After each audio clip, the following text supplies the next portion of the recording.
What if everything we thought we knew about the rise of human technology is wrong? A story told with missing pages and edited chapters. Across the globe, scattered in deserts, mountains, and on remote islands, stand the silent sentinels of a forgotten past, structures of such complexity and precision that they defy our modern understanding of ancient capabilities. These are not the crude monuments of early man struggling to shape his world, but rather masterpieces of engineering that suggest a profound, almost sophisticated, grasp of materials and physics. The conventional timeline of human progress, a steady climb from simple stone tools to the digital age, is challenged by these archaeological anomalies that appear like technological thunderbolts from a clear blue sky. They whisper of a lost chapter in the human story, a chapter where our ancestors possessed knowledge that has since been almost completely erased from history. The standard historical model posits a gradual, linear evolution of technology, where each innovation builds upon the last over millennia. We trace the development from the Paleolithic's flint knives to the Neolithic's polished axes, onward to the Bronze Age's cast weapons and the Iron Age's superior tools.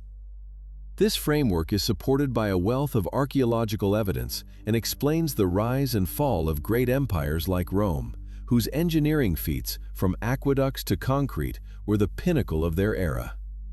We attribute their success to organized labor, mathematical principles, and the slow, deliberate refinement of known techniques. This model is comforting in its logic and provides a clear, comprehensible map of our journey from primitive origins to modern civilization. Yet this map seems to have vast, unexplored territories that it fails to represent. These blind spots in our historical understanding are not minor curiosities, but rather gaping holes that contain some of the most magnificent structures ever erected on Earth. We find megalithic stones, some weighing over 1,000 tons, cut with angles so perfect they would challenge today's most advanced CNC machines. We discover blocks fitted together with such precision that a razor blade cannot be inserted between their seams, a feat of masonry that seems unnecessary for a simple structure, but essential for seismic resilience. The logistics of quarrying, transporting, and lifting these colossal monoliths, often across dozens of miles of treacherous terrain, strains the credulity of explanations based solely on manpower, ropes, and rudimentary levers. These sites represent a technological singularity in the archaeological record, a sudden and inexplicable leap in capability that appears without a clear developmental lineage. They force us to question whether the path of human ingenuity was a single steady incline or a series of peaks and valleys, with knowledge gained and then catastrophically lost. Consider the Incan stonework found in the highlands of Peru, particularly in places like Sacsayhuaman above Cusco. Here, walls are constructed from polygonal stones, some weighing over 100 tons, fitted together in a complex interlocking jigsaw puzzle with seams so tight they are virtually indecipherable.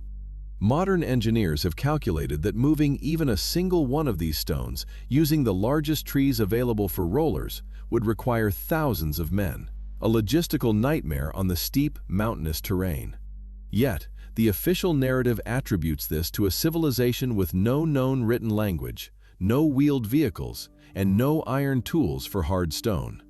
How did they achieve such geometric perfection, cutting complex concave and convex surfaces that match perfectly with their neighbors? This level of craftsmanship goes far beyond mere structural necessity and points to a sophisticated knowledge of geometry and stoneworking that seems to appear out of nowhere. Further afield, in the Bekaa Valley of Lebanon, lie the ruins of Baalbek, home to the trilithon, 3 colossal stones weighing an estimated 800 tons each, forming part of a podium. These stones are the largest ever used in construction, quarried from a site nearly a kilometer away and lifted to a height of 10 meters. Even with our most powerful modern cranes, moving and positioning such immense weights would be a monumental undertaking of immense risk and cost. The Romans, who later built their temple complex atop this megalithic foundation, were master engineers, but they never attempted to move stones of this size elsewhere in their empire, suggesting they inherited the platform from an earlier, even more enigmatic culture. The precision of the cuts and the sheer scale of the operation defy simple explanations involving manpower and simple machines. These stones stand as a silent, towering testament to a technological capability that should not have existed in their attributed time frame. In Mexico, the colossal basalt heads of the Olmec civilization pose a different kind of engineering mystery. Weighing up to 40 tons, these monolithic sculptures were carved from basalt boulders found in the Tuxtla Mountains, over 80 kilometers from their final resting place at San Lorenzo. The Olmec, often considered the mother culture of Mesoamerica, lacked beasts of burden and did not use the wheel for transport. How did a pre-urban society, without large-scale organized labor systems, manage to move these massive, cumbersome objects through dense swamp and jungle terrain? The effort required would have been colossal, suggesting a social organization and logistical planning far beyond what is typically credited to them. These are not isolated incidents, but part of a global pattern of impossible achievements that demand a closer, more skeptical examination. A growing number of independent researchers, engineers, and even some mainstream academics are proposing a radical alternative to the conventional narrative. They suggest that these diverse sites, separated by vast oceans and millennia, may be connected by a shared, lost technology. This is not a theory of ancient aliens or supernatural intervention, but rather a hypothesis of a forgotten form of applied science, a hidden engine that powered these ancient marvels. Could this have been a sophisticated understanding of acoustics, allowing sound to levitate or soften stone? Or perhaps a mastery of plant-based chemistry, creating substances that could dissolve and reconstitute rock, a form of ancient geopolymer? The idea is that our ancestors possessed a practical knowledge of the natural world that has been completely overlooked by modern science, a knowledge that was as effective as it was ephemeral. The global distribution of these enigmas is a key part of the puzzle.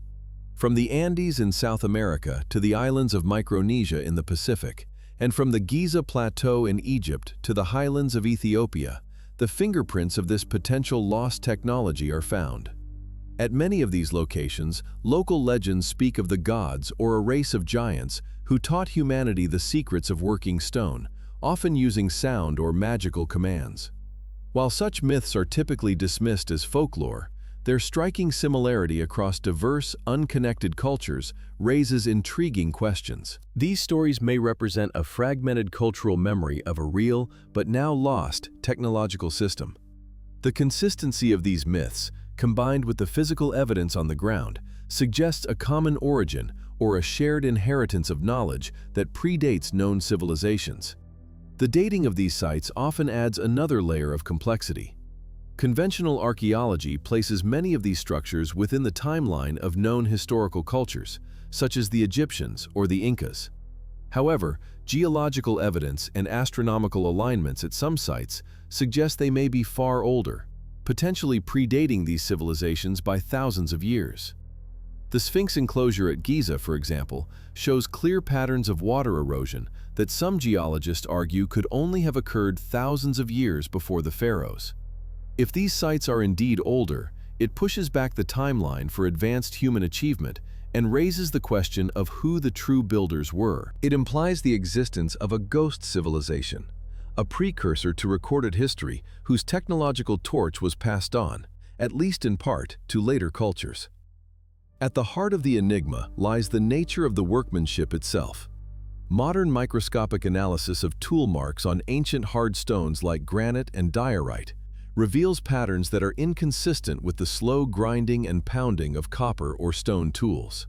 Instead, some cuts show evidence of high-speed rotary tooling, with smooth, continuous spirals that are characteristic of modern machining.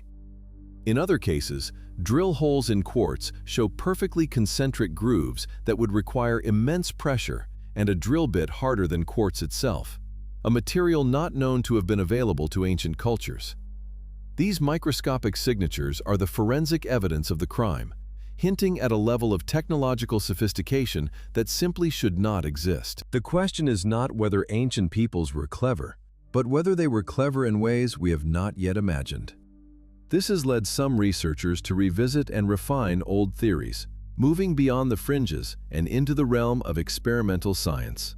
The work of materials scientist Joseph Davidovits, for instance, proposes that many Egyptian stone blocks are not quarried but cast in place using a type of ancient limestone concrete, or geopolymer.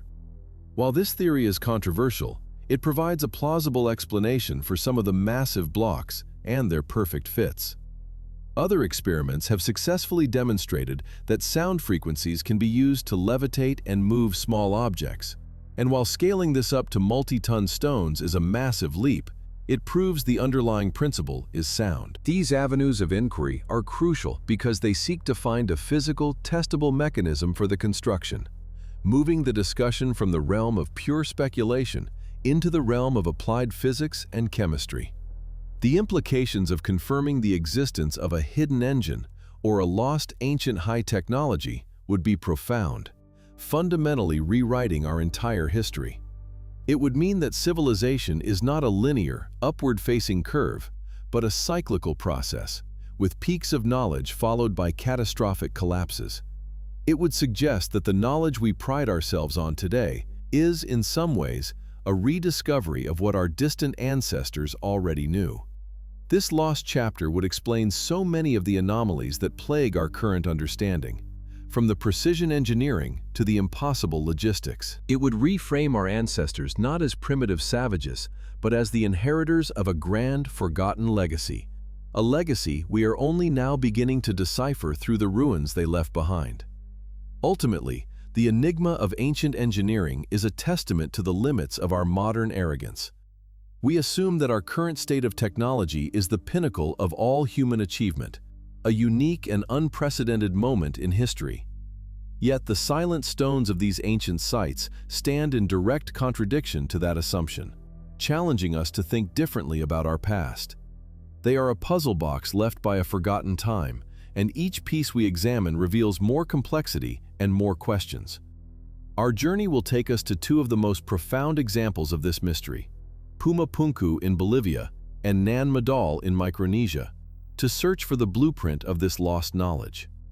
The quest for the hidden engine is the quest for a lost part of ourselves. Our quest for this lost knowledge now brings us face to face with two of the most astonishing and perplexing archaeological sites on the planet, Puma Punku and Nan Madol.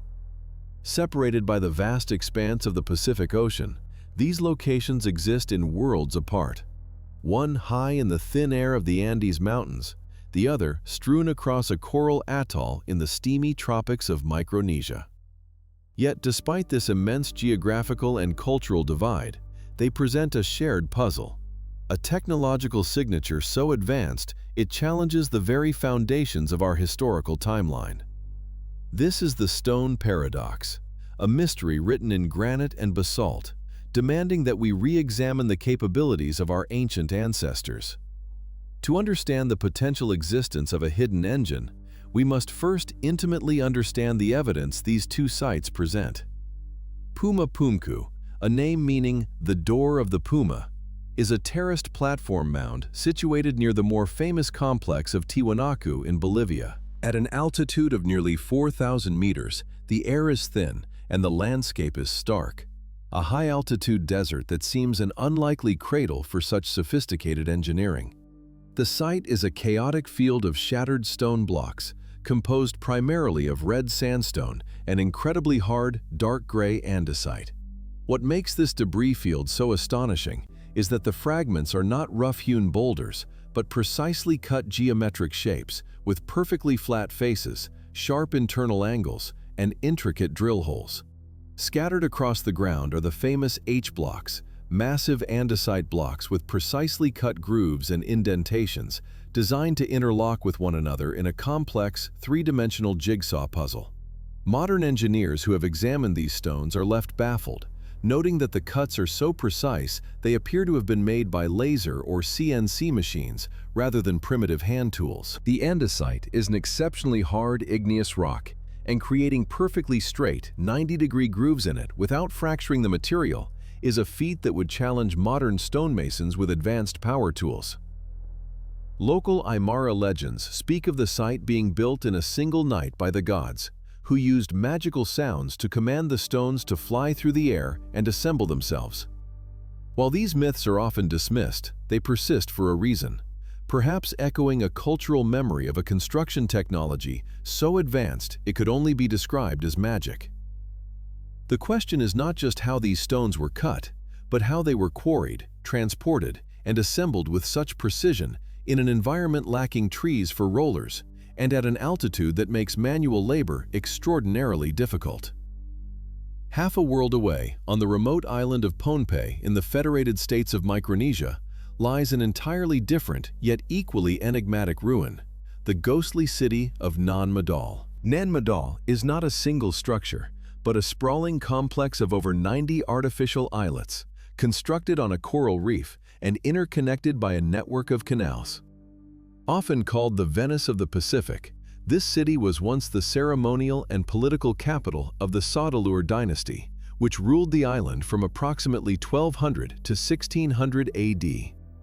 The construction material here is not sandstone or andesite, but basalt, a volcanic rock that naturally fractures into long, hexagonal, log-like columns.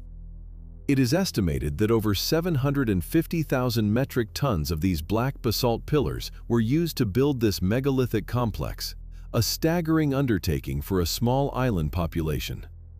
The core paradox of Nan Madol lies in its logistics, for the basalt used in its construction was not quarried on the reef where the city stands. The quarries are located on the opposite side of Pohnpei Island, meaning each of these massive basalt columns, some weighing up to 50 tons, had to be transported over land through dense jungle and then across the open water of the lagoon. The islanders had no metal tools, no pulleys, and no wheels, and the traditional explanation is that they rafted the stones, a method deemed highly impractical and physically impossible by many engineers. Furthermore, the walls of the islets are built without any mortar, with the basalt logs stacked with such precision that they form stable, monolithic structures, some rising to a height of 15 meters. Like at Puma Punku, local legends tell of a powerful magician who used a flying dragon to transport the stones, or who possessed the knowledge to make them levitate and move into place by sound. Herein lies the crux of the stone paradox. Two cultures, separated by the Pacific Ocean, using different materials in completely different environments, yet both producing results that defy conventional historical explanation. Puma Punku is a testament to precision machining on an incredibly hard stone, while Nan Madol is a monument to impossible logistics and massive scale in a maritime environment. Both sites feature stone that appears to have been worked with a technology far beyond what is attributed to their respective peoples, the Tiwanaku and the Saudeleur. Critically, both are accompanied by oral traditions that speak of non-human, magical, or technologically superior beings who taught them how to work stone, often using sound or flight. This convergence of evidence and legend forces us to consider a radical possibility: that these two distant peoples were not isolated geniuses, but inheritors of a common, lost technological blueprint. The scientific community has largely remained orthodox in its explanations, attributing Puma Punku's stonework to advanced hammering and sanding with simple tools, and Nan Madol's construction to sheer manpower and clever rafting techniques. However, these explanations fail to adequately address the microscopic evidence of machining on the andesite, or the sheer physical impossibilities of moving 50-ton basalt logs through a mangrove swamp on rafts. Independent researchers and engineers who have studied the sites firsthand consistently report that the official theories do not hold up to practical scrutiny, pointing out details that are simply inexplicable with known ancient methods. This has led to the hypothesis that a key piece of the puzzle is missing: a forgotten practical science, a hidden engine that could manipulate stone in ways we are only just beginning to rediscover. This engine could take the form of advanced acoustics, geopolymer chemistry, or a sophisticated understanding of leverage and energy that has been lost to time. Our investigation will now pivot to a meticulous examination of the evidence, starting with the shattered stones of Puma Punku. We will analyze the tool marks, the geometry, and the geology of the site to determine what technologies were truly necessary to create these magnificent forms. We will explore the theories of conventional archaeology and compare them with the alternative hypotheses that propose lost high technology, weighing the evidence for each. Through interviews with geologists, engineers, and archaeologists, we will dissect the problem layer by layer, from the quarrying of the stone to its final placement. The goal is not simply to marvel at these constructions, but to systematically reverse engineer them, to find the fingerprints of the methods that were used. First, we journey to the high Andes to confront the impossible architecture of Puma Punku, the most powerful evidence yet for a forgotten chapter in the story of human ingenuity. The landscape of the Bolivian high Altiplano is a vast, windswept expanse, a dramatic stage for the architectural drama that unfolded at Puma Punku. Standing at nearly 4,000 meters above sea level, the site commands a view of the surrounding desolation, a stark contrast to the sophisticated engineering it once hosted. The primary material for this impossible architecture is andesite, a dark, fine-grained volcanic rock scoring a 6 to 7 on the Mohs hardness scale, comparable to hardened steel. Modern geologists confirm that this immense hardness makes the stone exceptionally resistant to carving and abrasion, posing a significant challenge even for today's power tools.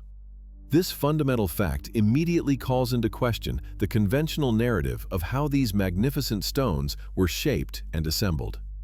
The source of the andesite has been traced to quarries on the slopes of the Cerro Capia volcano, located approximately 10 kilometers to the west across the deep waters of Lake Titicaca.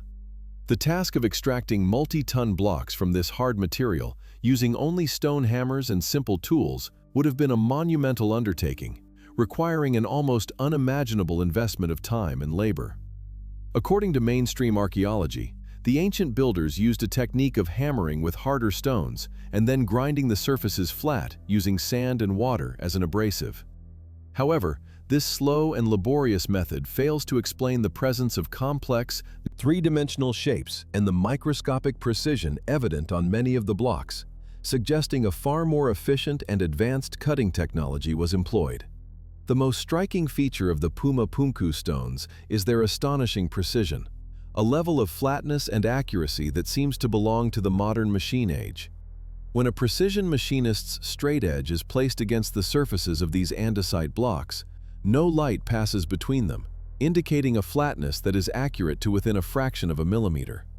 The corners are cut at exact 90-degree angles, and the surfaces are perfectly parallel, a standard of workmanship that would be impressive from a modern CNC milling machine.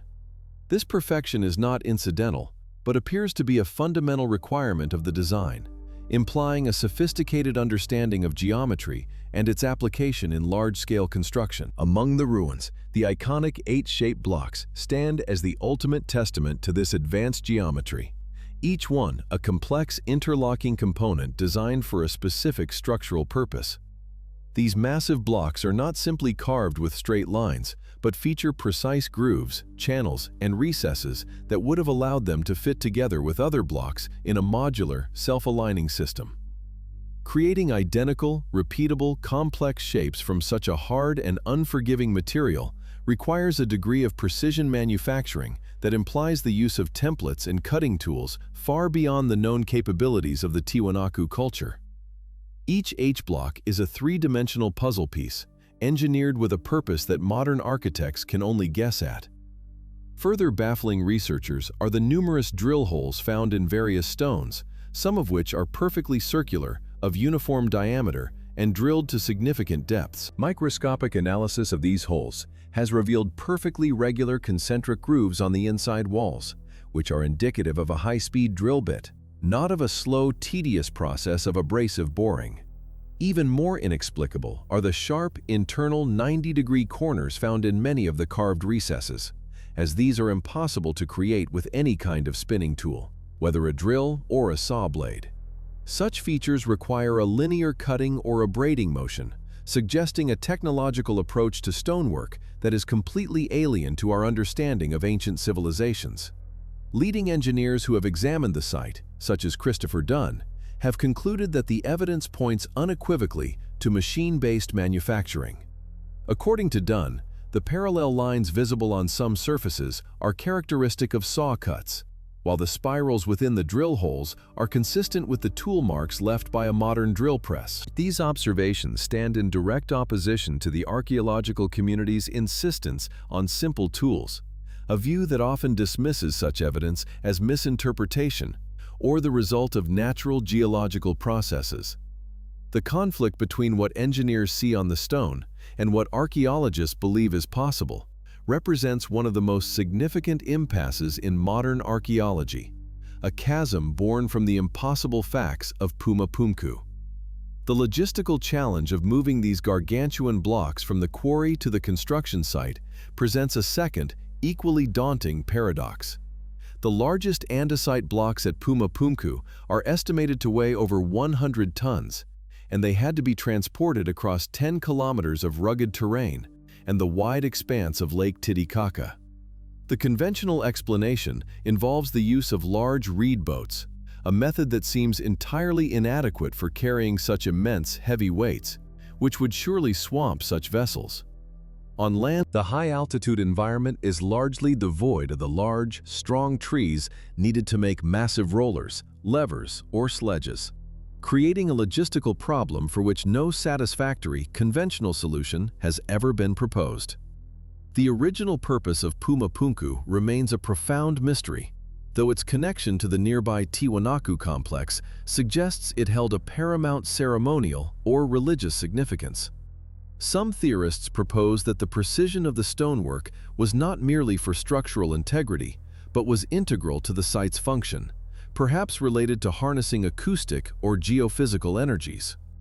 Others believe the sheer perfection was a statement in itself, a demonstration of power and divine connection by the rulers who could command such a technology.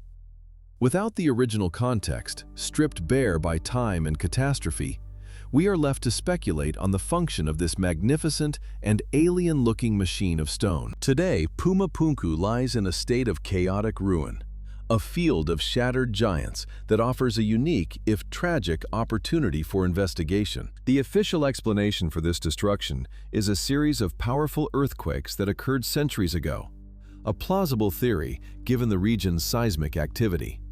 However, some alternative researchers suggest that the nature of the damage, with some blocks appearing to be explosively torn apart, points to a more sudden and catastrophic event of unknown origin. Regardless of how it was destroyed, the scattered nature of the stones allows us to examine them as individual artifacts, revealing details of machining that would have been hidden in a completed structure. In the search for an explanation, some have proposed the controversial geopolymer theory, which suggests that at least some of the Puma Punku stones were not quarried, but were cast in place from a type of ancient, man-made stone.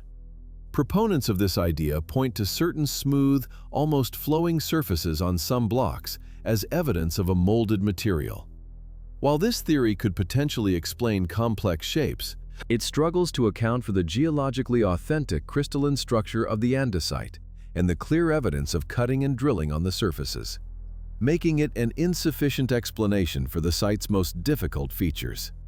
It is here that the indigenous legends of the Aymara people acquire a new and compelling relevance, for they speak of the site being built in a single night by the god Viracocha. These myths consistently describe the stones being moved through the air and set into place through the power of sound, commanded by the creator deity. While such accounts are traditionally dismissed as mere folklore, they persistently echo a theme of non-human intervention and technology that defies gravity.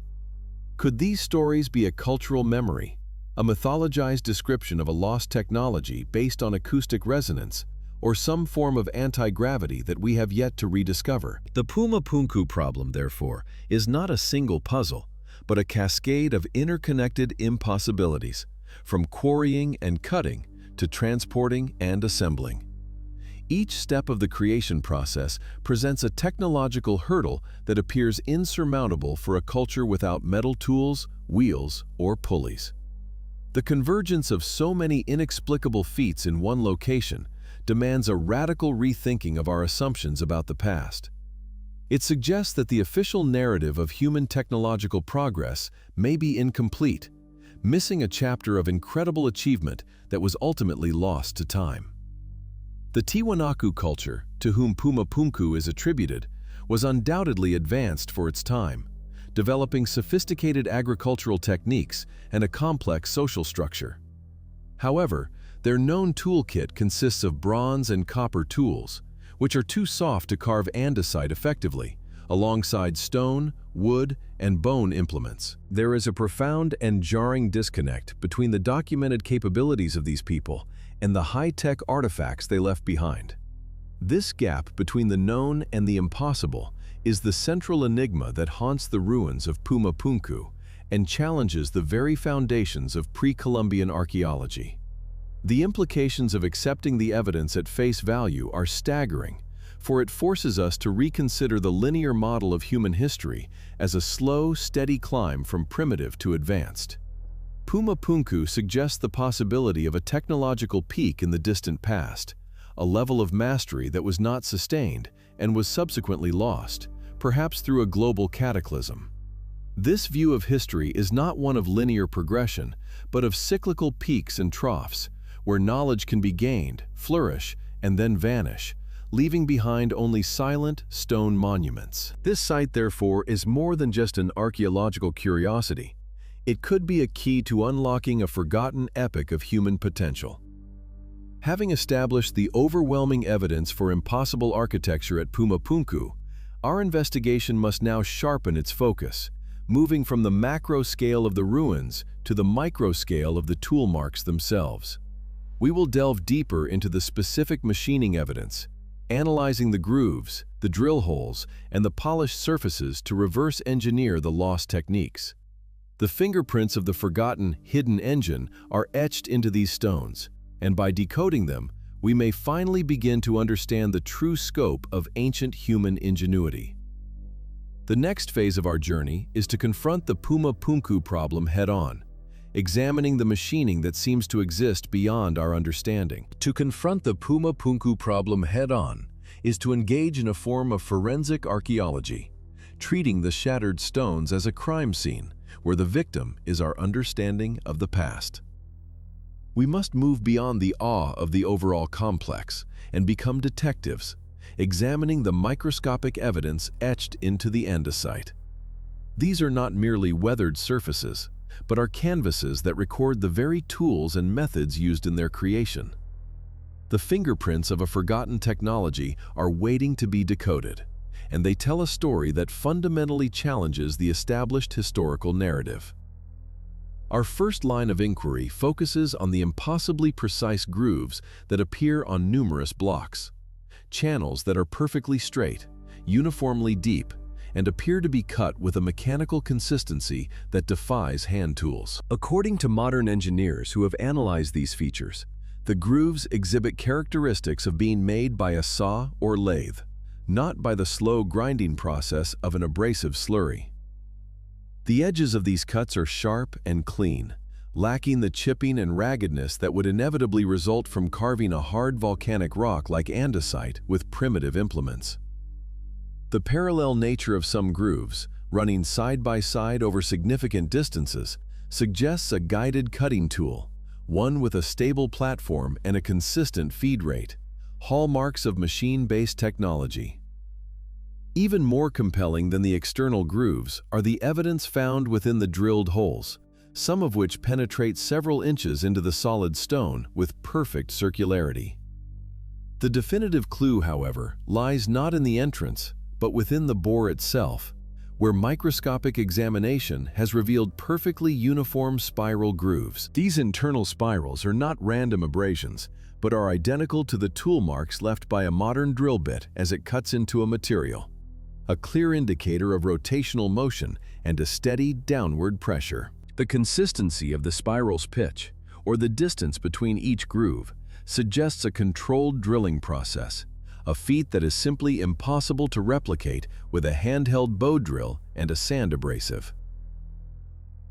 The most famous and perplexing artifacts are undoubtedly the so-called H-blocks, which showcase a level of geometric complexity that seems to belong in a modern machine shop rather than a pre-Columbian temple platform. These blocks are carved with precise interior right angles, perfectly flat surfaces and interlocking shapes that were clearly designed to fit together with other components.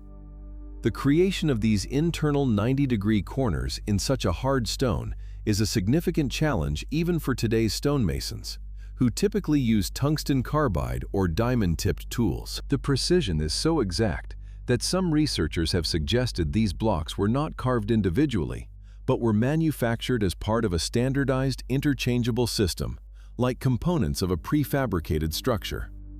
To fully appreciate the scale of this engineering mystery, one must consider the material itself.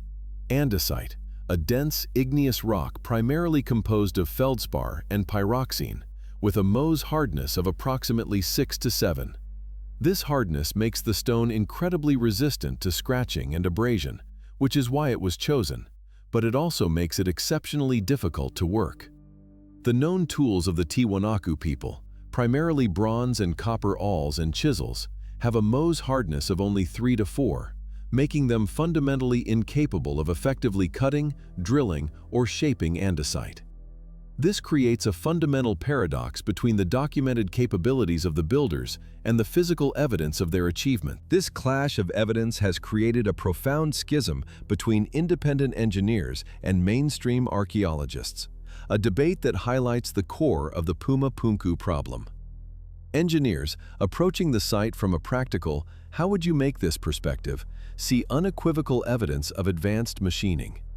Archaeologists, constrained by the established timeline of technological development, must find explanations within the known cultural context, often attributing the feat to immense patience, skill, and simple tools. This academic impasse leaves us with two mutually exclusive realities. One where the evidence is misinterpreted, and another where the history of technology is fundamentally wrong. A closer look at the tool marks provides further ammunition for the machine tool hypothesis, revealing details that speak to a sophisticated industrial process. The uniform depth and width of the cuts, combined with the absence of any variation that would suggest a human hand's unsteadiness, point to a highly controlled mechanism. These are not the marks of a craftsman slowly grinding away at stone, but are the signatures of a repeatable, mechanical process with specific and consistent parameters. This level of standardization implies the existence of not just one advanced tool, but an entire suite of tools and a systematic methodology for their use. Beyond the cutting and drilling, the flatness of some of the large stone surfaces is another feature that defies conventional explanations. Measured against modern precision instruments, some of these planes are more level than the building codes for many modern structures require, a feat achieved without lasers or precision levels. Creating such a vast, perfectly flat surface from a block of quarried stone is a monumental task that, even today, requires specialized grinding and polishing equipment. The existence of these surfaces suggests a mastery of geometry and a level of surface finishing that seems anachronistic for the period. The primary counter-argument proposed by mainstream archaeology is that the Tiwanaku builders used a time-consuming method of grinding sand and water into the stone to slowly carve it into shape. While this technique can, over immense periods, erode and shape stone, it fails to explain the fine, sharp, and continuous nature of the grooves and the internal drill spirals. This abrasive method would leave a much rougher and less uniform finish, and would be incapable of producing the clean, 90-degree internal corners of the H-blocks. Furthermore, the sheer volume of material that would need to be removed through such a slow process for the entire site makes it a logistically improbable explanation for the totality of the work. If we accept the evidence for advanced machining, we must then confront the logistical implications on a scale that redefines the Tiwanaku culture. This was not the work of a few gifted artisans in a corner of a quarry, but suggests a full-fledged industrial operation requiring power, infrastructure, and a supply chain. It implies the existence of factories, a skilled workforce trained in complex machining, and a power source capable of driving heavy cutting and drilling equipment. The vision of Puma Punku transforms from a stone temple to the product of a sophisticated, lost civilization's industrial base. This, in turn, leads to the most perplexing question of all. What powered this supposed ancient technology?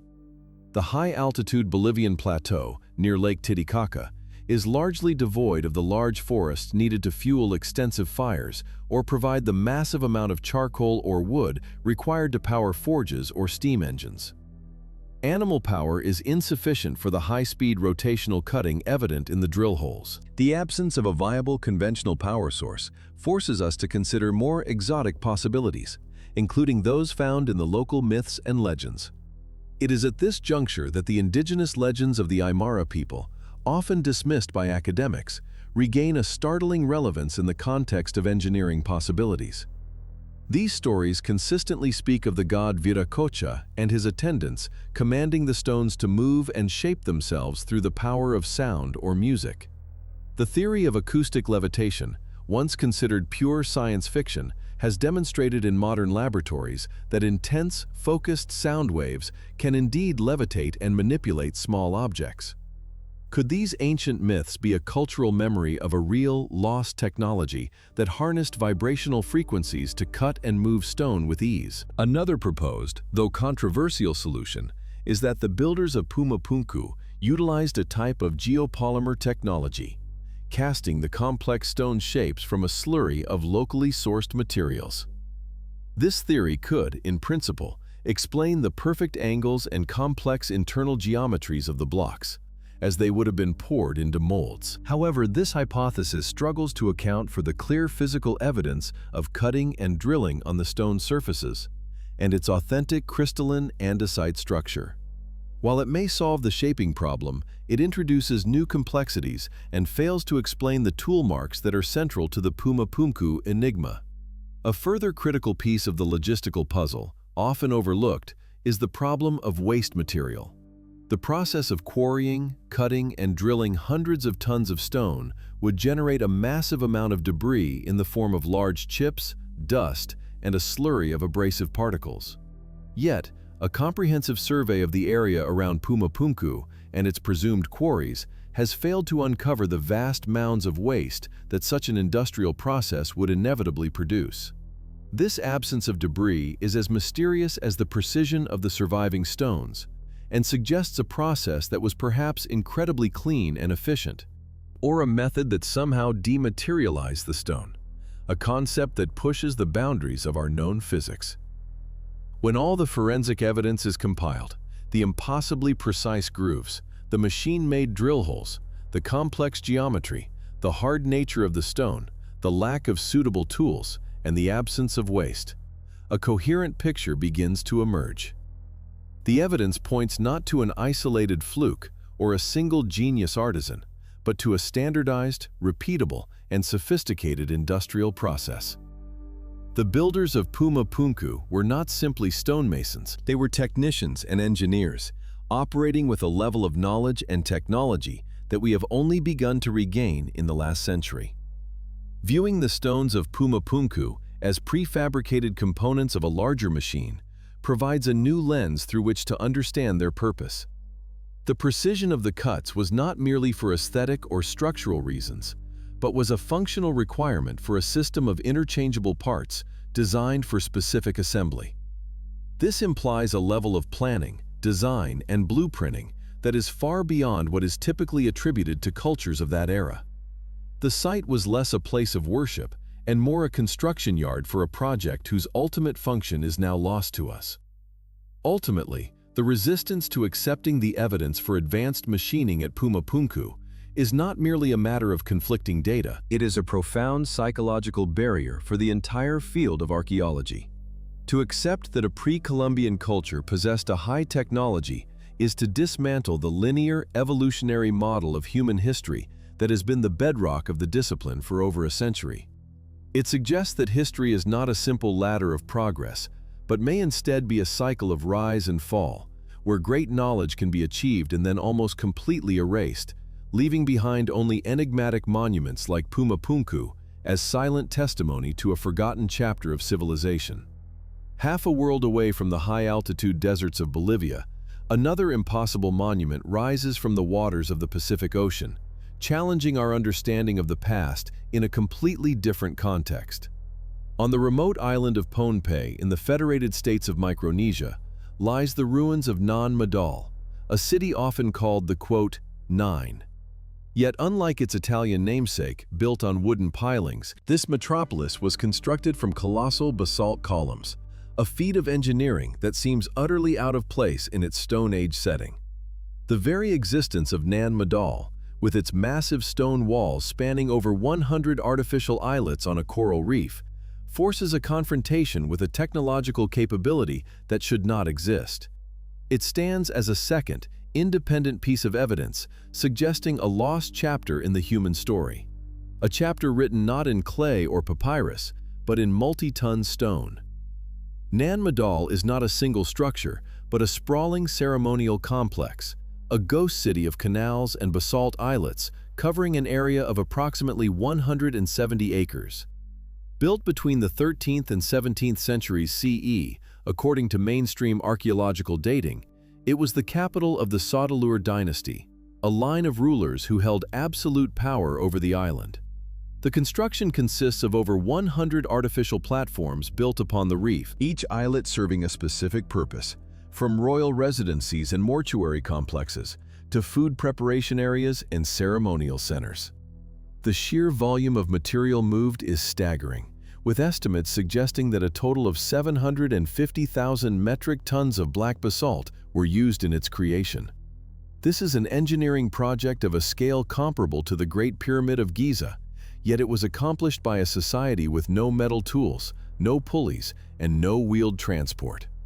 The foundational mystery of Nan Madol begins with its primary building material, the basalt logs.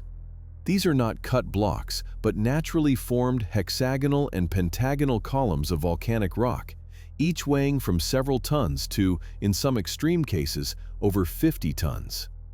Geological surveys have confirmed that these basalt columns were quarried from the volcanic interior of Pohnpei, specifically from a location called Pohnwood, located on the opposite side of the island from the coral reef where Nan Madol stands.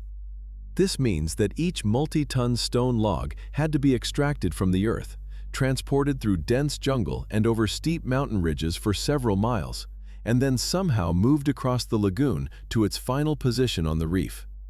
The logistical challenge presented by this journey is immense, even with modern machinery, and appears almost insurmountable for a society lacking any known heavy lifting technology. Once at the reef edge, the construction process becomes even more enigmatic. The builders of Nan Madol did not use mortar to bind the stones together. Instead, they utilized a sophisticated quote in weight and friction. The basalt logs were stacked in a crisscross log cabin pattern, creating walls that are not only incredibly stable, but also possess a slight inward lean, further enhancing their structural integrity. The precision required to shape the ends of these naturally formed, irregularly sized logs so that they would fit together so tightly is astonishing. The outer walls of some of the islets, like the Royal Mortuary Complex of Nandawas, rise to heights of 50 feet and are built with a perfection that seems to defy the crude tools historically attributed to the Pohnpeian people. Oral traditions, passed down through generations, offer a radically different account of Nan Madol's construction, one that aligns eerily with the legends found at other enigmatic sites worldwide.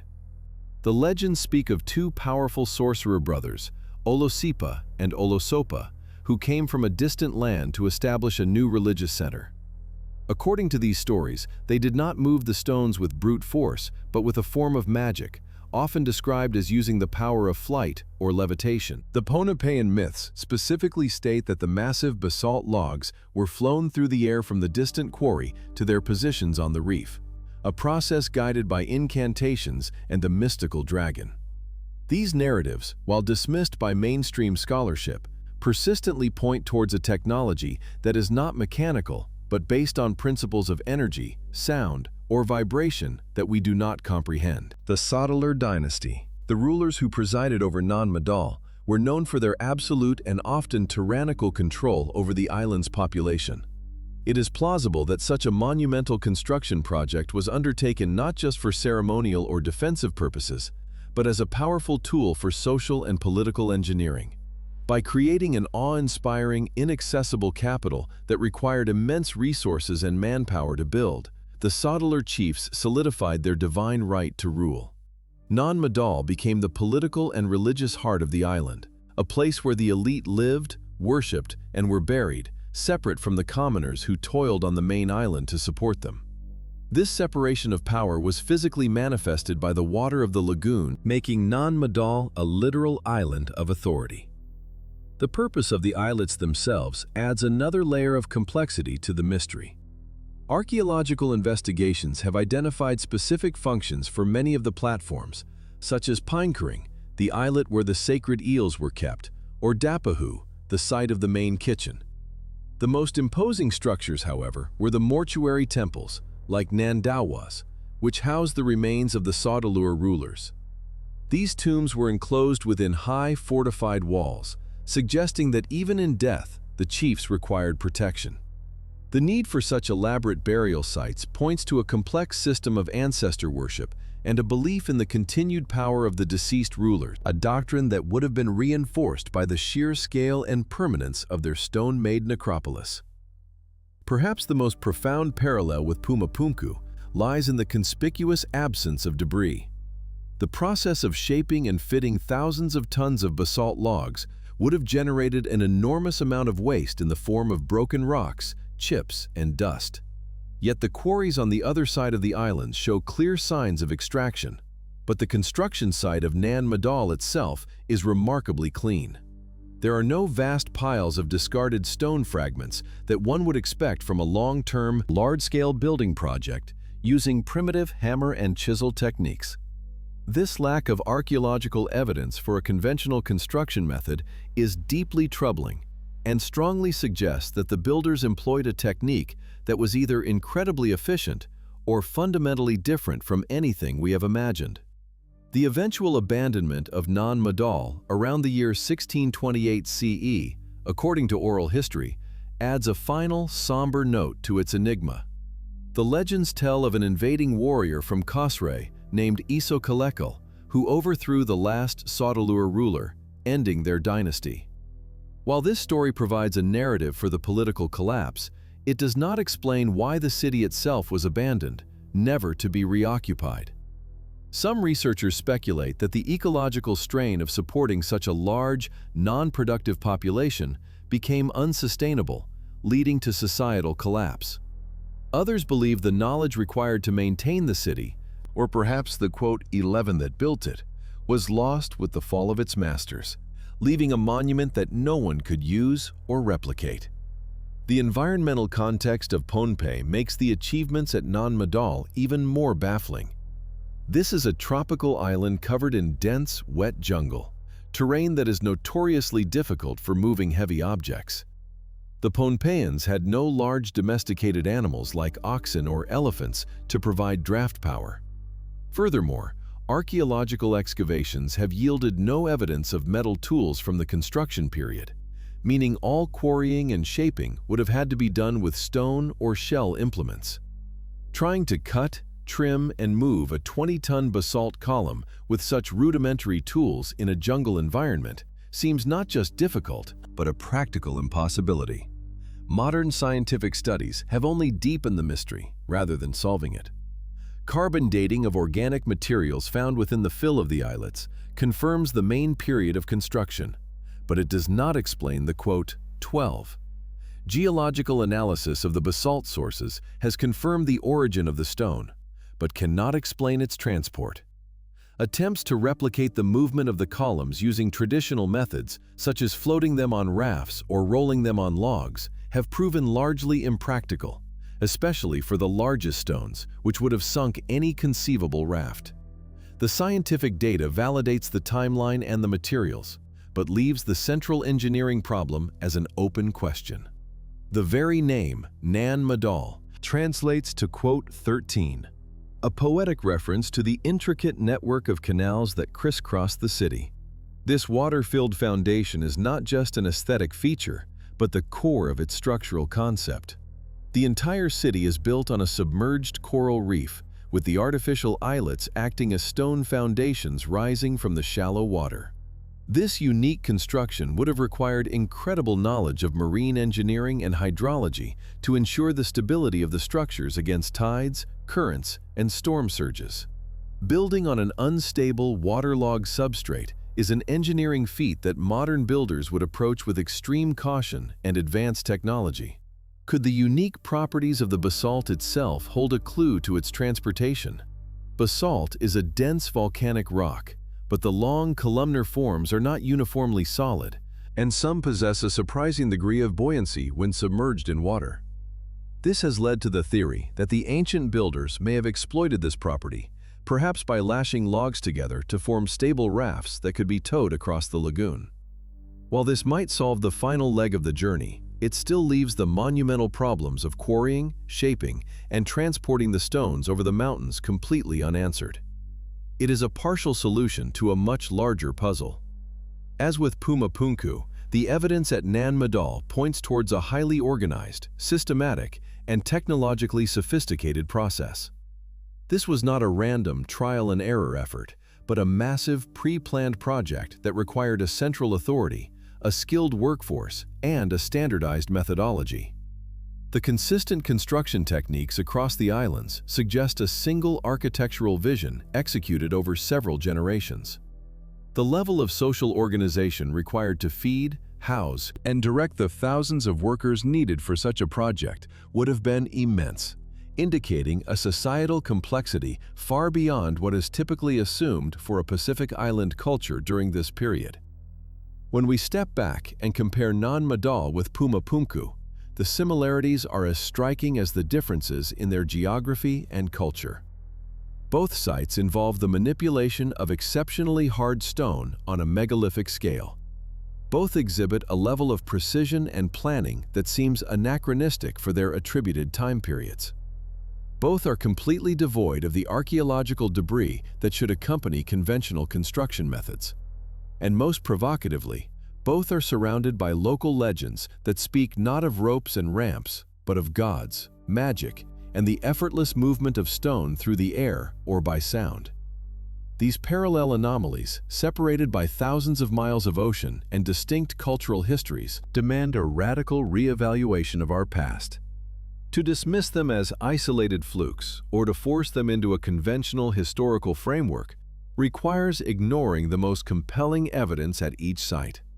The possibility that they are, in fact, connected data points becomes increasingly plausible.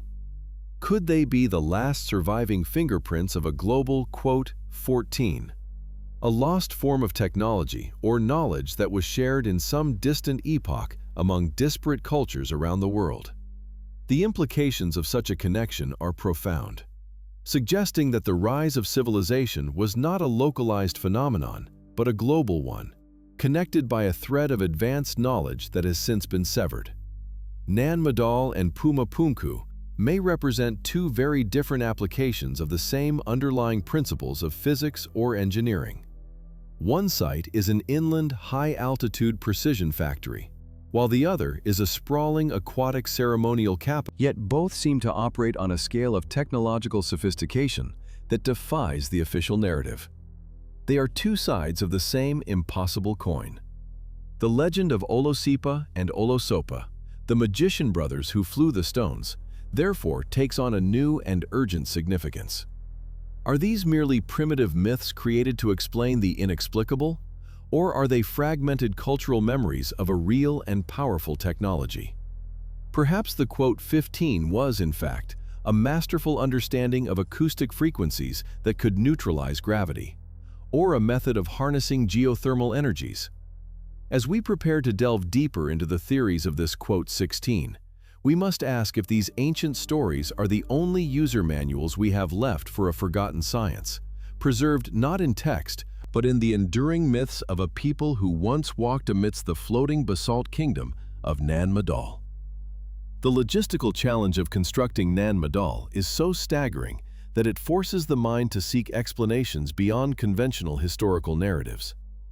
The primary building material, andesite and basalt, was quarried from the far side of Pohnpei, a location that necessitated transporting stones weighing up to 50 tons over steep, mountainous terrain and through dense, unforgiving jungle. Compounding this difficulty is the complete absence of archaeological evidence for the tools, roads, or ramps required for such a task, using primitive methods. The Sautelure builders had no access to metal tools, the wheel, or large draft animals, making the entire proposition seem physically impossible by our current understanding. This profound disconnect between the architectural reality and the presumed technological capabilities is what gives rise to the enduring power of the local legends. According to Pohnpeian oral history, the city was not built by the hands of men alone, but through the arcane power of two magician brothers named Olosipa and Olosopa. These legendary figures are said to have arrived from a distant land, seeking a place to build an altar where they could worship Nanason Sap, the god of agriculture. After failing to establish a sacred site on several other islands, they finally settled on Pohnpei, where they embarked on the monumental task of building Nan Madol. The core of their legend, however, lies not in their divine motivation, but in their supernatural method of construction. Oral traditions explicitly state that the brothers used a form of sorcery to fly the massive stones from their quarries directly to the building site, placing them in their precise positions with effortless grace. These stories of levitation are often dismissed by mainstream academia as mere fables, created by a pre-scientific society to explain a feat they could no longer comprehend. Yet, a growing number of researchers propose that these myths may be fragmented, allegorical accounts of a genuine lost technology. Perhaps the quote 17 was a masterful understanding of acoustic resonance, a theory which suggests that specific sound frequencies could be used to disrupt gravitational fields and levitate massive objects. This line of inquiry is bolstered by modern experiments in acoustic levitation, where scientists have successfully used sound waves to suspend and move small objects in midair.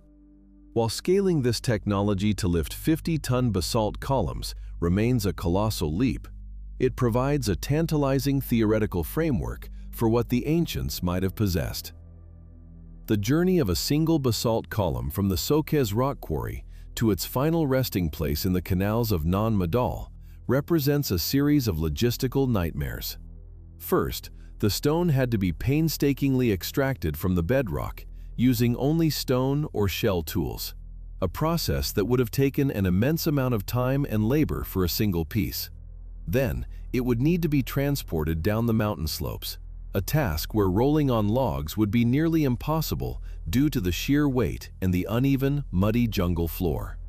The final leg of the journey, crossing the island and then the lagoon to the coral reef, presents its own set of insurmountable challenges for a pre-industrial society. At every single stage, the conventional methods simply failed to provide a viable, efficient explanation for how such a project was accomplished on the scale observed at Nan Madol. Modern attempts to replicate these ancient feats have only served to highlight the sophistication of the original builders. In the 1970s, a Japanese expedition attempted to move a single 2-ton basalt column using traditional methods, only to find the process incredibly laborious and slow. If moving a 2-ton stone proved so difficult, the prospect of moving the largest columns, some weighing 10, 20, or even 50 tons, seems like an enterprise of pure futility without an advanced technology. This practical failure underscores the gap between what we think they could do and what the physical evidence shows they did accomplish. The sheer volume of an estimated 750,000 metric tons of black coral and basalt moved into position suggests a process of staggering efficiency, not one of grinding, endless toil. The legends of the Magician Brothers might also contain a clue to the organizational structure behind the construction, hinting at a form of knowledge that was sacred and restricted to a ruling elite. If the quote 18 was a form of advanced physics or engineering, it would have been the most valuable secret of the Sautelure dynasty, the very foundation of their power and authority. This could explain why no written records or detailed instructions have ever been found. The knowledge may have been passed down orally, from master to apprentice, within a closed priesthood or royal lineage. The fall of the Sautelure dynasty, therefore, would not have just been a political coup, but the catastrophic loss of the fundamental operating principles of their entire civilization. When the last practitioner of this quote 19 died, the knowledge was lost forever, leaving behind only the silent, stone proof of what once was. The environmental setting of Pohnpei itself presents a paradox that complicates any conventional explanation. The island is one of the wettest places on Earth, receiving over 300 inches of rain annually, which would turn any makeshift road or quarry site into a muddy quagmire. This constant moisture would have rotted any wooden rollers, levers, or ropes in a matter of weeks, making their use for a multi-generational project highly impractical. Furthermore, the high humidity and heat would have made sustained physical labor incredibly taxing, requiring a massive support system just to provide food, water, and shelter for the workforce. The choice of such a challenging environment to build a megalithic city of this scale suggests the builders were not constrained by the same logistical weaknesses that would plague a conventional society. Geological surveys have confirmed that the basalt used in Nan Madol's walls comes from multiple distinct quarries across the island, indicating a highly coordinated and systematic sourcing of materials. This is not the work of a small, isolated group moving a few stones for a local monument. It is the logistical signature of a large, centrally planned enterprise. The ability to locate, extract, and transport materials from different locations, each with its own specific properties, and then integrate them into a cohesive architectural whole, points to a master plan of immense complexity. It implies the existence of surveyors, architects, engineers, and project managers, all roles not typically associated with societies of this technological level in the Pacific. One alternative to the levitation theory posits a sophisticated system of canals and flotation devices. Proponents of this idea suggest that the ancient Pohnpeians may have dug a network of canals from the quarries to the coast, allowing them to float the basalt logs on barges directly to the construction site. While this would solve the overland transport problem, it creates a new one: the immense amount of labor required to dig and maintain such an extensive canal system through solid rock and dense jungle. There is also scant archaeological evidence for such canals on the scale required to transport the largest columns. This theory, while more grounded in known principles of engineering, still pushes the boundaries of what is believed to have been possible for the Saudeleur. This brings us to the most enigmatic aspect of Nan Madol's construction: the complete lack of archaeological debris. Any major construction project, ancient or modern, leaves behind a trail of evidence in the form of broken tools, discarded materials, and makeshift camps. At Nan Madol, however, excavations have yielded precious little of this expected debris. The area around the quarries is relatively clean, and the canals are not filled with the silt and refuse one would expect from centuries of intensive construction activity. This absence of evidence is profoundly unsettling, as if the stones were brought to the site, shaped, and installed with a precision and cleanliness that borders on the industrial. The precision of the stonework itself adds another layer to the mystery. While not as intricately cut as the stones of Puma Punku, the basalt logs of Nan Madol are fitted together with remarkable accuracy, often without the use of mortar.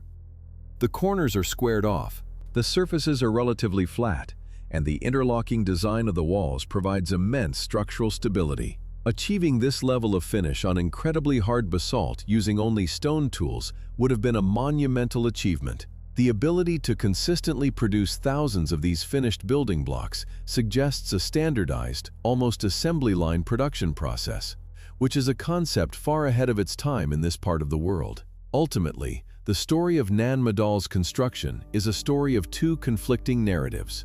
On one hand, you have the physical, immutable reality of the city itself, a testament to an engineering capability that should not exist. On the other hand, you have the conventional historical model, which insists our ancestors were primitive and lacked sophisticated knowledge. The chasm between these two narratives is so vast that it cannot be bridged by minor tweaks to our current understanding. It requires a paradigm shift, a willingness to consider that the legends of levitation might be a primitive description of a real, lost technology, a forgotten, hidden engine that powered the rise of a civilization and then vanished, leaving only its impossible stone echo behind.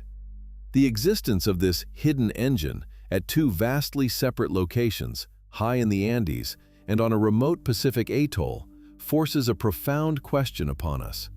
Are Puma Punku and Nan Madol merely two isolated peaks of human ingenuity, inexplicable coincidences that emerged independently? The conventional academic model would suggest so, positing that different cultures can, through immense effort and long periods of time, arrive at similar sophisticated solutions to architectural challenges. However, this explanation struggles to account for the sheer specificity of the anomalies, which are not just about building big, but about solving the same impossible problems of material science and logistics. The convergences are too precise, the parallels too unnerving, to be easily dismissed as mere coincidence. Both sites, separated by over 12,000 miles of ocean and vastly different cultures, confront us with an identical transportation paradox. How did the builders of Puma Punku move blocks of red sandstone and andesite, some weighing over 100 tons, from a quarry 10 miles away across mountainous terrain? Simultaneously, how did the Saudeleur dynasty transport tens of thousands of basalt columns, weighing up to 50 tons each, from quarries dispersed across the volcanic interior of Pohnpei to a man-made coral islet? The problems are structurally identical. The movement of colossal, unwieldy weights over landscapes that offer no easy path for conventional methods like rollers or sledges. It is as if two separate groups were given the same impossible engineering brief and somehow arrived at a solution that lies outside our historical record. This pattern of shared impossibilities becomes even more compelling when we widen our lens to include other archaeological anomalies around the globe. Consider the trilithon at Baalbek in Lebanon, where three stones, each weighing approximately 800 tons, are incorporated into an ancient temple foundation. Or look at the polygonal masonry at Sacsayhuaman in Peru, where massive, irregularly shaped stones are fitted together with such precision that a single piece of paper cannot be inserted between them. These sites, though unique in their own right, share the same signature characteristics: the use of megalithic stones on a scale that should be unmanageable, and a level of precision that seems to require advanced machinery. The global distribution of these enigmatic structures suggests we are not looking at isolated anomalies, but at the scattered remnants of a worldwide, shared technology. Another compelling aspect of this potential global blueprint is the specific choice of location, which consistently defies simple logic. Puma Punku sits at an altitude of over 12,800 feet, a location that makes both construction and habitation exceptionally difficult. Nan Madol is built on a fragile coral reef, a waterlogged environment with no natural resources, requiring everything to be imported. The builders of these sites did not choose the path of least resistance. They chose locations that seem to have been selected for a specific, perhaps esoteric purpose. This indicates that the factors influencing their placement may have been more complex than mere convenience, possibly relating to geological energy grids, astronomical alignments, or other principles that we no longer understand. The mythological records of these disparate cultures further strengthen the argument for a shared source of knowledge, echoing with strikingly similar themes. In the Andes, the creator god Viracocha is described as a bearded, light-skinned man who came from the ocean, bringing with him the knowledge of agriculture, astronomy, and advanced architecture before departing across the sea. On Pohnpei, the legends speak of two magician brothers, Olosopa and Olosipa, who arrived from a distant land and used their magical powers to quarry, transport, and erect the stones of Nan Madol. Both narratives point to the arrival of outsiders, bearers of a superior knowledge that enabled the local inhabitants to achieve the impossible, suggesting a diffusion of technology rather than independent invention. If we accept this hypothesis, we can begin to construct a technological profile of this hidden engine based on the physical evidence it left behind. Its primary function appears to be the manipulation of gravity or mass, explaining the legends of levitation and the effortless transportation of multi-ton blocks. It also possessed the capability to machine the hardest known stones on Earth, such as granite, basalt, and diorite, with a level of precision that creates perfectly flat surfaces, sharp interior angles, and drill holes that defy replication by modern hand tools. Furthermore, its operation seems to have been remarkably clean and efficient, leaving behind a conspicuous lack of archaeological debris like stone chips, broken tools, or workers' camps. This technology, therefore, was not a brute force method, but a sophisticated, almost surgical process that required a specialized key, a form of lost knowledge or specific frequency, to operate. The reluctance of mainstream academia to embrace this global connection is understandable, as it directly challenges the foundational principles of our established historical framework. The accepted narrative of human progress is one of linear, gradual development, where each culture builds upon the achievements of its immediate predecessors. The concept of a lost, globally distributed advanced civilization, predating all known history, would necessitate a complete rewrite of our textbooks. It is a paradigm-shattering idea that forces us to question everything we think we know about our own origins, which is why the default position often remains one of explaining away each site as an isolated, inexplicable marvel. When we subject the evidence to scientific scrutiny, the statistical probability of these coincidences occurring independently becomes vanishingly small. The hardness of the stones used, on the Mohs scale of 7 to 8, makes them incredibly difficult to work even with modern steel tools, let alone the stone or soft metal tools attributed to these ancient peoples. The physics of moving an 800-ton block at Baalbek or a 100-ton block at Puma Punku without powerful cranes and hydraulic systems is, by our current understanding, impossible. Leading engineers who have studied these sites have openly stated that they could not replicate the feats today without the most advanced machinery available, making the achievements of these supposed primitive cultures truly miraculous. This leads to the most profound implication of the global blueprint theory, the existence of a civilization, a sophisticated seafaring culture that flourished during a forgotten chapter of antiquity. This mother civilization, perhaps possessing a global reach, would have been the master of the hidden engine, establishing outposts or teaching its principles to emerging cultures across the world. These sites, then, would not be the work of the locals we attribute them to, but rather the legacy of this older, more advanced group, which may have vanished from the earth due to a cataclysmic event, leaving its, quote, 23, quote, to struggle with the magnificent remnants. This could explain why the knowledge was lost. It was never truly owned by the Tiwanaku or the Sautelur peoples in the first place. The search, therefore, is no longer just for the secret of Puma Punku or the mystery of Nan Madol. It is the search for the underlying principles of the blueprint itself, a universal technology that connects these sites and others like them across the planet. We have seen the physical evidence, we have heard the echoes in the myths, and we have mapped the global pattern of impossibility. The real question now is not if there was a hidden engine, but what was its nature? Was it based on sound and resonance, on forms of energy we have yet to rediscover, or on principles of physics that have been forgotten to time? The answers to these questions may hold the key to unlocking a lost chapter of the human story. The answers to these questions may hold the key to unlocking a lost chapter of the human story. To unlock that lost chapter, we must move beyond the physical evidence and speculate on the nature of the blueprint itself. Mainstream archaeology offers few answers, but a growing number of independent researchers and engineers propose several provocative theories.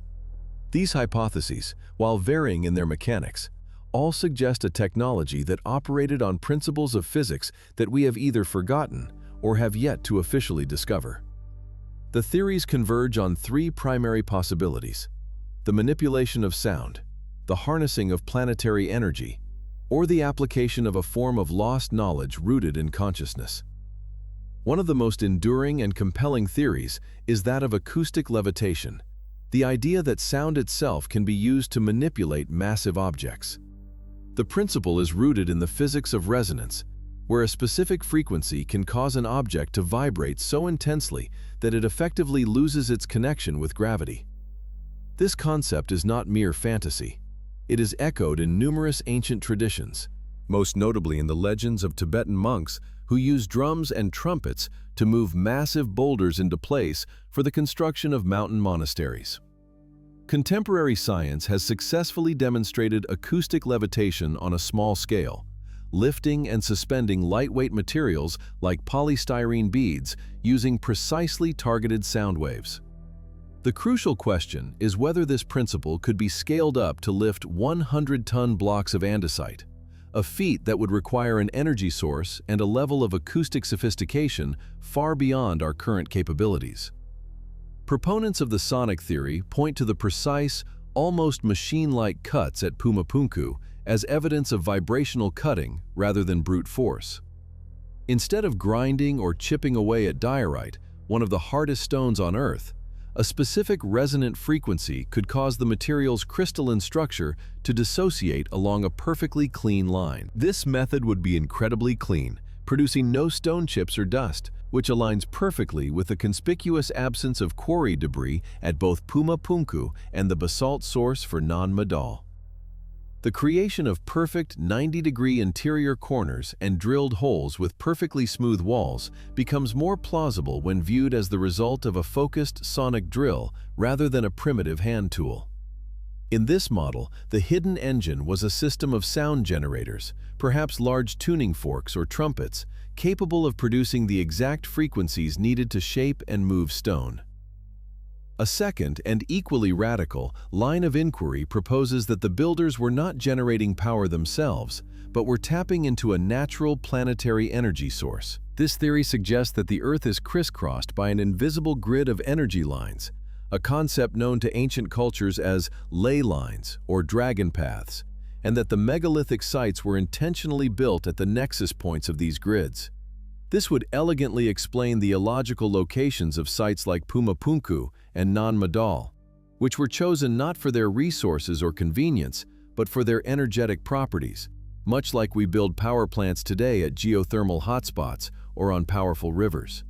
The massive stones themselves, particularly those containing quartz-like granite, could have acted as conductors or capacitors, amplifying and focusing this telluric energy. The hidden engine, therefore, was not a portable device, but a global system of geoengineered power stations, a forgotten planetary energy grid. The concept of piezoelectricity, the ability of certain materials like quartz to generate an electric charge under pressure, provides a potential scientific mechanism for this grid. The immense weight of the megaliths would place enormous and continuous pressure on the quartz crystals within the stone, theoretically generating a significant and sustained electrical field. Could this energy field have been the key? It might explain the recurring reports of strange energetic phenomena at ancient sites, from unusual electromagnetic readings to accounts of spiritual or transformative experiences. Perhaps the purpose of these structures was not merely to be tombs or temples, but to function as technological instruments designed to harness and manipulate this planetary energy for purposes we can barely fathom. They were not just buildings. They were machines built of stone, designed to resonate with the very planet itself. The third and most esoteric theory moves beyond external forces like sound or energy and proposes that the primary tool was consciousness itself. This hypothesis suggests that the lost knowledge was not a set of instructions for building a machine, but a different understanding of the fundamental relationship between mind and matter. The gods and magicians of legend may have been individuals who had mastered a form of psychokinesis or telekinesis, the ability to influence physical systems with the power of focused thought. This would be the ultimate clean technology, requiring no physical tools, no power sources, and leaving no debris, as the manipulation of the stone occurred directly through a non-physical interface. In this paradigm, the key to the hidden engine was not a sound frequency or a geographic location, but a state of heightened consciousness, a mental discipline that has since been lost to history. While this idea is the most challenging for a materialist worldview, it is the one that perhaps best explains the sheer artistry and impossible precision of the work. Moving a 100-ton block with your mind is one thing. Shaping it into a block with perfectly flat surfaces and complex interlocking geometry is another, suggesting a level of control and artistry that goes beyond simple force application. The legends consistently speak of these figures commanding the stones to move or to fit into place, which sounds less like engineering and more like a direct communication or command. This implies a lost science where intention was a force as real and manipulable as gravity, a science our ancestors may have understood intimately, but which we have dismissed as pure mythology. The human mind, in this view, was the most sophisticated instrument ever created, capable of directly interfacing with the fabric of reality. It is important to consider that these three theories, sound, earth energy, and consciousness, may not be mutually exclusive, but could instead represent different components of a single, holistic technology. Imagine a system where an operator, through a state of focused consciousness, attunes themselves to the energetic signature of a specific location on the Earth's grid. Using their voice or an instrument, they then generate the precise sonic frequency required to command the local energy field to manipulate the stone. In this integrated model, consciousness is the operator, the Earth grid is the power source, and sound is the interface or command language that bridges the two. This synergistic system would be a true hidden engine, a technology so advanced it is indistinguishable from magic to those who do not understand the underlying principles. This composite theory, while speculative, is the only one that attempts to address the entire body of evidence in a comprehensive way. It explains the illogical site locations, energy grid nexus, the transport of immense weights, acoustic levitation, the impossible precision, vibrational shaping, the lack of debris, non-physical application, and the global distribution, a universal system. Mainstream theories, by contrast, can only offer strained explanations for one or two of these anomalies while ignoring the rest, creating a fragmented and unconvincing narrative. The hidden engine, therefore, is likely not a single device, but a lost paradigm of technological application, a symphony of interconnected principles. The true challenge is not in finding a single lost machine, but in rediscovering a lost way of thinking about and interacting with the world. The search for this lost paradigm forces us to reevaluate the very definition of advanced technology. We have equated technological advancement with the harnessing of brute force and the consumption of vast resources, but the evidence from these sites suggests a different path. It points to a technology based on subtlety, resonance, and harmony with natural laws, a path of wisdom rather than a path of power. If our ancestors truly possessed this knowledge, its loss represents not just a technological regression, but a profound philosophical and spiritual one. The implications of accepting this possibility are staggering, forcing us to ask what else we have forgotten about our own capabilities and our true place in the cosmos. The possibility of a lost, wisdom-based paradigm forces more than a simple revision of historical timelines. It demands a fundamental reevaluation of the human story itself. Our entire modern identity is built upon the axiom of linear progress, the belief that we are the culmination of a long, slow climb from primitive ignorance to technological sophistication. We see history as a ladder, with each rung representing a new discovery or invention leading inexorably to us. The evidence of a hidden engine, however, suggests that history may not be a ladder at all, but a wheel, or perhaps a spiral with cycles of monumental achievement and devastating loss. Puma Punku and Nan Madol are not just anomalies. They are rogue data points that crash the operating system of conventional historical doctrine. They imply that our present is not the apex, but perhaps merely a recovery, a rebuilding from a forgotten age of mastery. This reinterpretation lends profound new meaning to the universal myths of a fallen golden age, a great flood, or a lost cataclysm that nearly wiped humanity from the face of the earth. These stories, found in virtually every culture from the Sumerians and the Greeks to the Maya and the Hopi, have long been dismissed by scholars as mere allegory or primitive explanations for natural disasters. But what if they are fragmented memories of a real event? What if they are the last echoes of a time when a global civilization, possessing a unified and advanced understanding of physics and consciousness, was virtually destroyed? The loss of the hidden engine would not have been a mere setback. It would have been a reset, a collapse into a dark age from which only fragments of knowledge survived, encoded in stone and mythology. This transforms our ancestors from stumbling cavemen into the survivors of a forgotten apocalypse, tasked with preserving the remnants of a shattered world. If this knowledge was not developed incrementally by primitive peoples using copper chisels and rope, then from whence did it come? This question lies at the very heart of the mystery and points toward two primary, equally controversial hypotheses.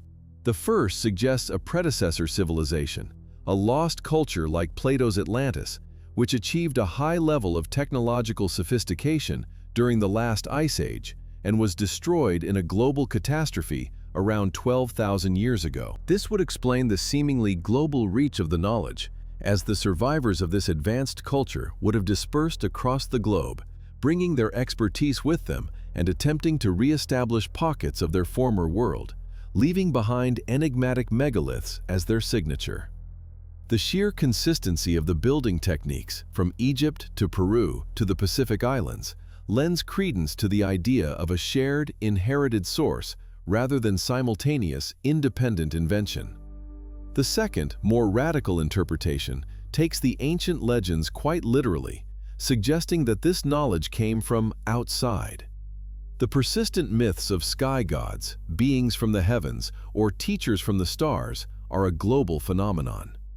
Mainstream academia dismisses these as personifications of natural forces or archetypal deities. However, when viewed through the lens of the impossible engineering at Puma Punku, or the floating stones of Nan Madol, these myths take on a different character. They read less like religious poetry and more like historical accounts of a contact event. Were these gods simply a more advanced human or non-human intelligence that visited Earth in the distant past, sharing a portion of their knowledge for reasons we can only guess?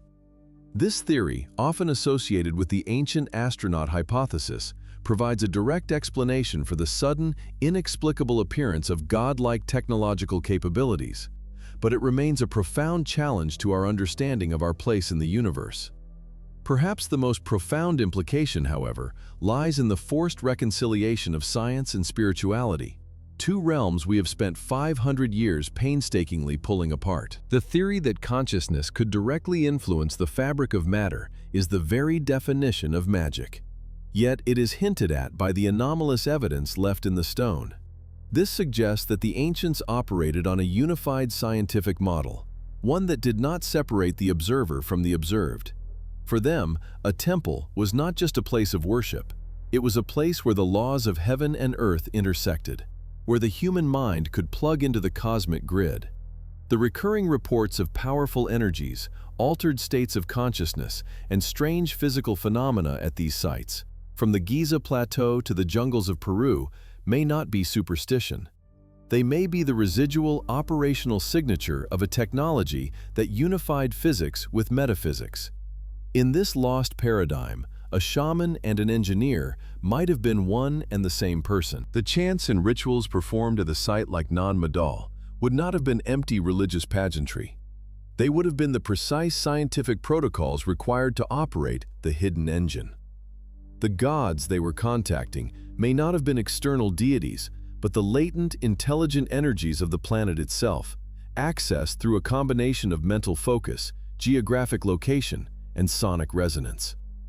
Our own science is beginning to touch upon these concepts with quantum mechanics, where the observer is known to affect the outcome of an experiment, and with discoveries in epigenetics, which show that our thoughts and emotions can directly influence our physical biology.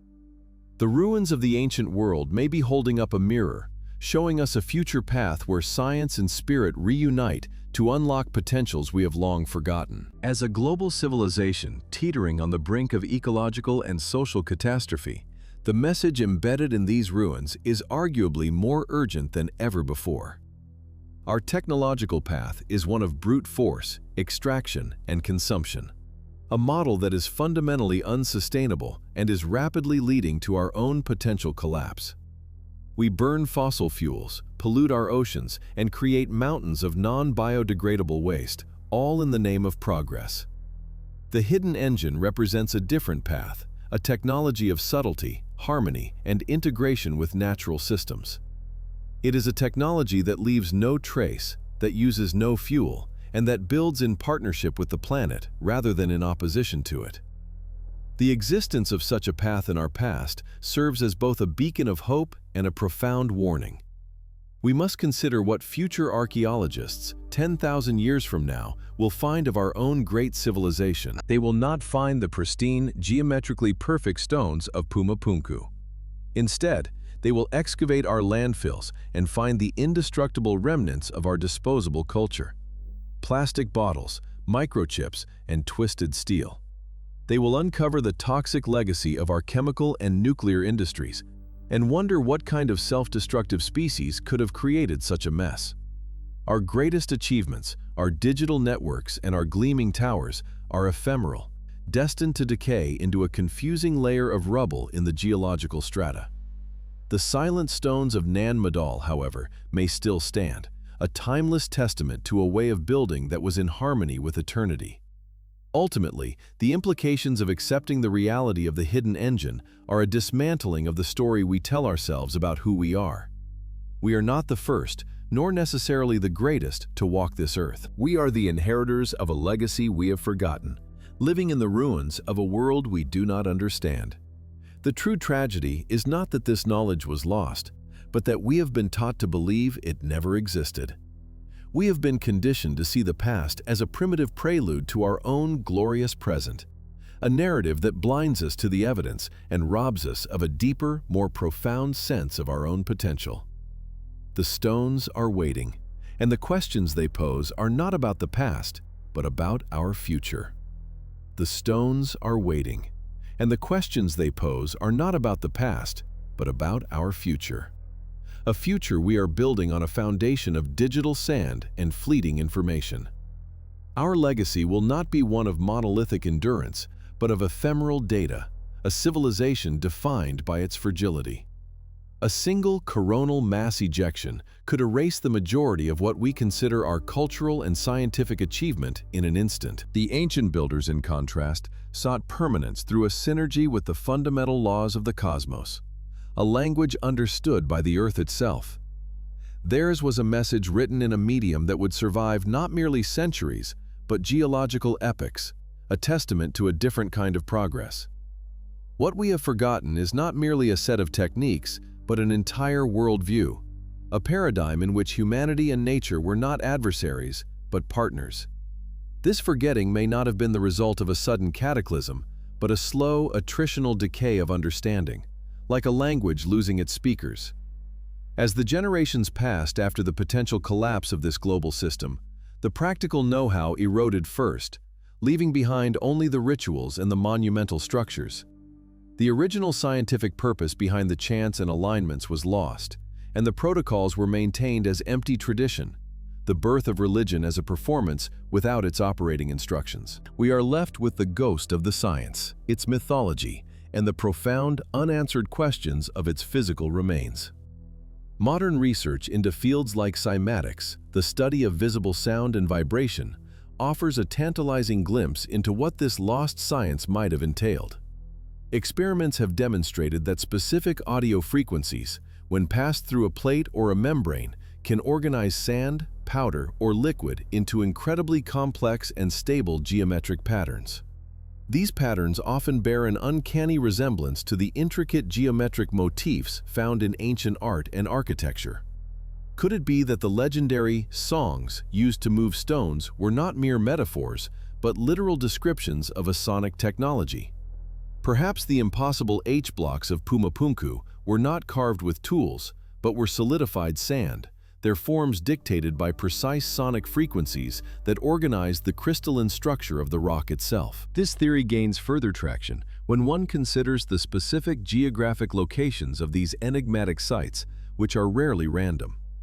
Many, including Puma Punku on the Altiplano of Bolivia and Nan Madol in the Pacific, are situated in areas of significant geological and geomagnetic activity. While conventional geology dismisses this as coincidence, a growing number of researchers propose it was a deliberate selection criterion. These locations may have been natural nodes on the planet's energetic grid, places where the Earth's own magnetic, telluric, and acoustic energies were particularly strong. The ancient builders might have been masterful geophysicists, choosing to build their machines where they could tap directly into a planetary power source, using the stones as conductors and amplifiers. The very material choice of these ancient builders supports this electroacoustic hypothesis. The basalt of Nan Madol and the andesite and red sandstone of Puma Punku are igneous rocks, formed under immense heat and pressure, and are rich in silica and quartz. Crystals are the foundation of our modern technological world, used in everything from watches and radios to microprocessors precisely because of their ability to maintain a stable vibrational frequency and convert electrical energy into mechanical vibrations, and vice versa. To the ancients, these stones may not have been inert building materials, but highly sophisticated technological components. They were building with a material that was inherently resonant, capable of storing energy, and responsive to specific frequencies, a concept we are only just beginning to fully appreciate. The psychological and philosophical legacy of this forgotten system is perhaps even more profound than its technological one. Our modern civilization is predicated on a paradigm of separation, viewing the natural world as a collection of resources to be exploited and managed. The builders of the hidden engine, however, almost certainly operated from a paradigm of integration and communication. To quarry a stone was not an act of violation, but a conversation, a process of requesting permission from the living earth and working in concert with its energies. This perspective inherently fosters a relationship of reverence and stewardship rather than dominance, a sustainable model our consumerist culture desperately needs to rediscover. Therefore, the true legacy of the hidden engine is not a set of blueprints for a lost machine, but a blueprint for a new, or rather, a very old, way of thinking. It suggests that our most intractable crises, climate change, energy scarcity, ecological collapse, are not fundamentally technological problems with engineering solutions. They are perspective problems, stemming from a flawed understanding of our relationship to the cosmos. The answer may not lie in developing a more efficient solar panel, but in achieving a deeper resonance with the sun itself. Understanding energy not as a commodity to be consumed, but as a living force to be partnered with. Rediscovering this path requires a radical overhaul of our intellectual and academic institutions, which remain rigidly compartmentalized. In our world, a geologist, a historian, and a physicist rarely collaborate on the same problem. Yet the evidence from these sites screams for a unified approach. To comprehend the hidden engine, we must dissolve these artificial boundaries, allowing an engineer to seriously analyze a creation myth or an archaeologist to apply principles from quantum mechanics. The lost knowledge was holistic, and our search for it must be equally so, a synthesis of science, history, and spirituality. We can even see parallels to these ancient ideas in the most speculative edges of modern theoretical science.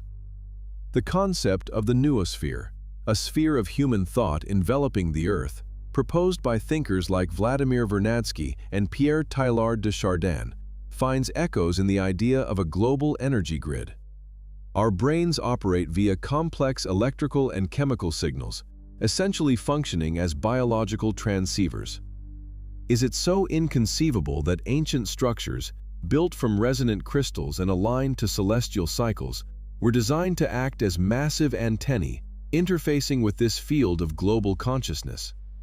They may have been the physical infrastructure for a psychic and spiritual internet, built to last for millennia. The warning embedded in these ruins is stark and urgent. Our entire global civilization is built on a foundation of perceived scarcity and the brute force extraction of finite resources. We wage wars over oil and dig ever deeper mines for minerals, all operating on the assumption that energy is a commodity to be fought over. A civilization that understood the hidden engine would have seen the universe as awash in infinite, accessible energy, in the vacuum of space, in the spin of atoms, and in the resonance of the planet itself. Our socio-economic political model is revealed as not just flawed, but primitive, based on a fundamental misunderstanding of the nature of reality itself. So, what have we truly forgotten? We have forgotten that a temple can function as a power plant, harmonizing human consciousness with cosmic cycles. We have forgotten that a sound can be a tool capable of shaping the hardest stone with impossible precision. We have forgotten that focused human intention can be a force as powerful as any lever or crane. We have forgotten that we are not merely tenants on this planet, but are in fact its conscious co-creators, endowed with abilities we have long since suppressed and denied. This collective amnesia is the root cause of our modern existential dread, our self-destructive environmental impact, and our profound sense of alienation from the world we inhabit. The quest to understand the hidden engine is therefore not an archaeological curiosity, but a vital journey of self-discovery. It forces us to confront the uncomfortable possibility that our story of linear, inexorable progress is a comforting illusion. The silent stones challenge the very bedrock of our assumed superiority, offering a cyclical view of history with ages of remembering and forgetting, of enlightenment and descent. Where do we even begin to reclaim this lost inheritance? We begin by approaching the ancient mysteries, not with the cynical arrogance of a culture that believes it has all the answers, but with the profound humility of a student before a master. We must learn to read the world's myths, not as primitive fantasies, but as meticulously encrypted data files, waiting for the right cryptographic key to unlock their secrets. We must deploy our most advanced scientific instruments, not with the goal of debunking the impossible, but with the courage to explore the merely improbable. The key to the hidden engine may be hidden not in the stone, but in the quality of the questions we are finally ready to ask. Ultimately, the enduring legacy of places like Puma Punku and Nan Madol is a message of incredible, almost unimaginable hope. It is a physical, irrefutable testament that another way is not only possible, but has already been achieved. A path of immense power coupled with profound ecological harmony. It whispers that the human story is far older, grander, and stranger than our consensus reality permits us to believe. The engine may be hidden, its blueprint lost, but its echoes are all around us, in the impossible geometry of a cut stone, in the shared legends of sky gods, and in the silent, patient landscapes of our forgotten past. The final, most pressing question is whether we are now ready to listen and to remember.